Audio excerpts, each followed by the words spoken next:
Hi guys, welcome back to DMA learning point. आज की class में हम लोग unit number 3 joint venture account करने वाले हैं, जो कि FA2 का है। ठीक है, यूनिट नंबर 3 जो कि सबसे आसान है, जॉइंट वेंचर अकाउंट। ओके, ये आपका 12 मार्क्स का प्रॉब्लम रहेगा गाइस इसमें से। तो एक्चुअली जॉइंट वेंचर होता क्या है? ओके, पहले पढ़ेंगे मीनिंग होता है क्या। सी, जॉइंट मतलब टुगेदर, सब मिलकर काम करना है तो वो जॉइंट होगा। वेंचर मतलब बिजनेस।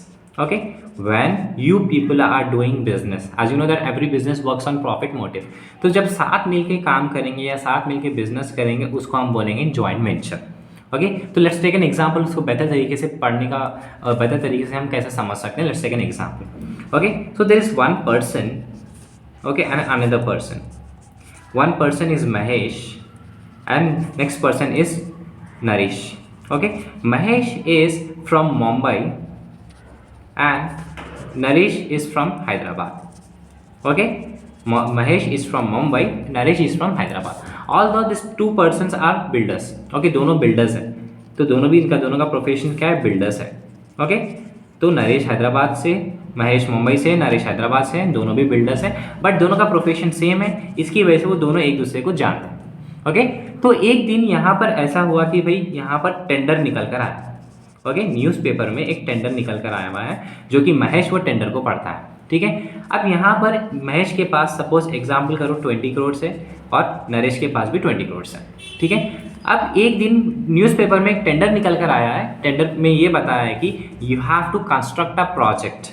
ठीक है, एक गवर्नमेंट की तरफ से एक प्रोजेक्ट कंस्ट्रक्ट करना है। अगर आप देख रहे हैं तो ब्रिज का एग्जांपल ले लो। ठीक है, गवर्नमेंट की तरफ से एक टेंडर निकल के आया है, जो कि प्रोजेक्ट है ब्रिज बनाने का। तो ये ब्रिज बनाने के लिए आपको 40 करोड़ का इन्वेस्टमेंट चाहिए। ओके, अब 40 करोड़ का इन्वेस्टमेंट चाहिए, तो ये जो महेश जो टेंडर देखे हैं, तो ये अट्रैक्ट हो जाता है ये प्रोजेक्ट को। Okay, Mahesh got attracted with this project and he literally want to do that project. ये प्रोजेक्ट करने में बहुत इंटरेस्ट बता रहा है और इसको करना है प्रोजेक्ट। तो अभी यहाँ पर महेश के पास 40 करोड़ ही है, राइट। अब इसके पास और 40 करोड़ की ज़रूरत है, तो लाजमी सी बात है, ये क्या करेगा? महेश जाएगा नरेश के पास। ओके, महेश क्या करेगा? नरेश के पास जाएगा और नरेश को कन्विंस करेगा कि भाई हम ये टेंडर करेंगे, जो कि 40 करोड़ का टेंडर है। दोनों मिलकर 20 करोड़ कॉन्ट्रीब्यूट करेंगे। ओके, तो अगर इन केस नरेश को ये पसंद आएगा तो नरेश ज्वाइन करेगा, अगर नहीं आएगा तो वो क्विट करेगा। ठीक है, अब नरेश को भी ये बात अच्छी लगी। Okay, Naresh is also accepted that कि भाई हाँ ठीक है, हम यहाँ पर ये बिजनेस करेंगे। ठीक है, तो ये दोनों मिलकर कंट्रीब्यूट करेंगे। ओके, ये दोनों मिलकर कंट्रीब्यूट करेंगे। तो ये इसको हम जैसे कि कंसाइनर और कंसाइनी बोलते थे, अब यहाँ पर इन लोगों को बोलेंगे कोवेंचरर।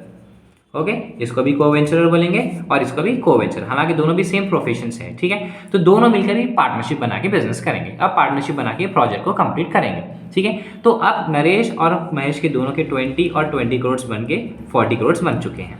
ओके, अब दोनों क्या करेंगे? अपने 2 ईयर्स या 3 ईयर्स जितना भी वक्त लग रहा है उसमें दोनों मिलकर अपना प्रोजेक्ट कंप्लीट करेंगे। ठीक है, तो जैसा ये प्रोजेक्ट कंप्लीट हो जाएगा, okay, once the bridge is completed, दोनों अपना काम कंप्लीट करने पर हट जाएंगे बिजनेस में से।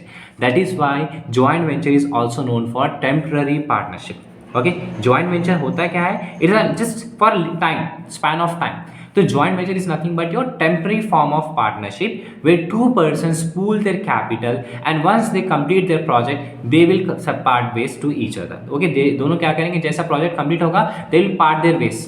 दोनों क्या करेंगे? प्रोजेक्ट होने पर वो अपनी जगह चल जाएगा और ये भी अपनी जगह पे चल जाएगा। ठीक है, so this is what a joint venture is.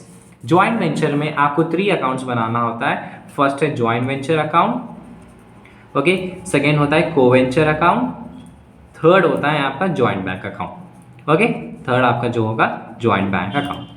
अभी जो कोवेंचर अकाउंट है ये वाला सिंपल होता है। ठीक है, तो इसका भी आप कंसाइनमेंट किस तरीके से कर रहे थे वैसे ही करना है। कोवेंचर अकाउंट मतलब जो कंसाइनिंग का कर रहे थे इसी में भी सेकंड पर्सन का कोवेंचर अकाउंट बनाना है। ये जॉइंट बैंक अकाउंट आपको जो है सो बहुत रेयर केसेस पे बना होता है, वो भी मैं आपको बता दूंगा वीडियोस में। ओके, तो अभी प्रॉब्लम करके देखते हैं गाइस कि आपको किस तरीके से प्रॉब्लम करना है। अब प्रॉब्लम की तरफ पढ़ते हैं गाइस। फर्स्ट प्रॉब्लम देखो जॉइंट वेंचर का। A and B enters into a joint venture and to sell a consignment on timber sharing profit and losses equally. Okay, यहाँ पर दोनों पर्सन्स हैं A और B, ये लोग जो है पार्टनरशिप के बेसिस पर आए हुए हैं और दोनों जो भी प्रॉफिट और लॉसेज आएगा इक्वली डिस्ट्रीब्यूट करेंगे। A provides timber from his stock at a mutual agreed value of 5,000. He pays expenses 250 and B further pays expenses on cartage, storage, etc. amounting rupees 650 and receive cash sale for rupees 3,000.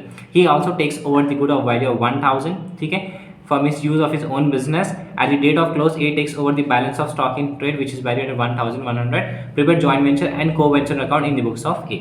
Okay, simple सी बात है, आपको दो accounts बनाने हैं, सिर्फ in the books of A बोला है, तो फर्स्ट आप जॉइंट बैंक अकाउंट बनाएंगे, ठीक है। तो sorry, no joint bank account, इस joint venture account. Okay, first आप बनाएंगे joint venture account. Particulars amount, ये आपका डेबिट है, ये आपका क्रेडिट है।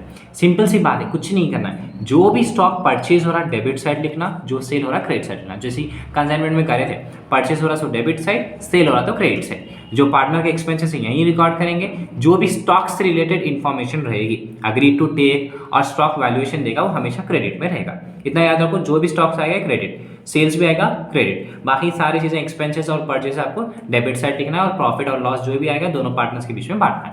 ओके, तो फर्स्ट यहाँ पर परचेज हुआ है, स्टॉक यहाँ पे सेल हुआ है, राइट। तो यहाँ पे स्टॉक कितने में परचेज हुआ है, देखो 5000 के लिए स्टॉक परचेज हुआ है। देन उसके बाद बोला है ए इंकर्स एक्सपेंसेस, ए के एक्सपेंसेस 250 है और बी के एक्सपेंसेस है 650। ओके, सेल्स, यहाँ पे सेल्स बताया, ए का सेल्स 3000 है, राइट। अब नेक्स्ट स्टॉक टेक्स ओवर हो रहा है, देखो यहाँ पर ध्यान से सुनो, स्टॉक्स टेक्स ओवर हो रहा है 1000 और एक स्टॉक कितना है 1100। तो ये जो स्टॉक्स के रिलेटेड इन्फॉर्मेशन होती है वो क्रेडिट साइड आना होता है। ओके, देन आपको प्रॉफिट निकालना है यहाँ पर, ठीक है। तो अब इस बार देखो 5000, इसका टोटल 5000 प्लस 250 प्लस 650 कितना है, देखो 5900, ये डेबिट का है। नेक्स्ट 3000 प्लस 1000 प्लस 1100, यहाँ पर कितना है 5100। ओके, तो इस बार टोटल ज़्यादा यहाँ पर है, डेबिट साइड का है 5900 लेस कौन सा साइड है, क्रेडिट साइड है। तो जब क्रेडिट साइड जो होता है वो लॉस होता है, बाय लॉस अकाउंट। 5900 माइनस 5100 कितना आ रहा है 800। ओके, तो ये 800 आपका लॉस है, तो दो पार्टनर्स के बीच में बांटेंगे। यहाँ पर बोला है इक्वली देना है, इक्वली मतलब दोनों का 400 इक्वली दे देंगे, ठीक है। ये सिंपल सा अकाउंट है। अब सेकंड जो है कंसाइनी का जैसा बना रहे थे, यहाँ पे भी जो सेकंड पर्सन है बी, उसका अकाउंट बनाएंगे। पहले जो सेल्स है यहाँ पर आ जाएगा joint venture sales. Okay, loss credit में आया तो यहाँ पर डेबिट में लिखेंगे क्रॉस चेक। ओके, लॉस यहाँ पर आएगा, कितने का लॉस आया इसको, 400 का लॉस आया इसमें। और एक वन मोर चीज़, यहाँ पे बी स्टॉक्स कर रहा है, ठीक है, हम बी का अकाउंट बना रहे हैं, तो बी यहाँ पर स्टॉक ले रहा है 1000 का।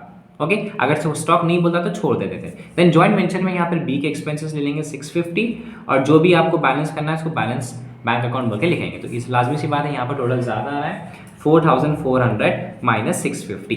ओके, तो जो भी बैलेंसिंग फिगर रहेगा आप बैंक अकाउंट बोल के लिखेंगे, ठीक है। तो 3750 आपका बैलेंसिंग फिगर है। देखो 4400 माइनस 650, 3750 ये आपका बैलेंसिंग फिगर है, बाय बैंक अकाउंट बोल के लिखेंगे, ठीक है। नेक्स्ट क्लास में और प्रॉब्लम्स करेंगे जो कि इंपॉर्टेंट है आपके एग्जाम्स के।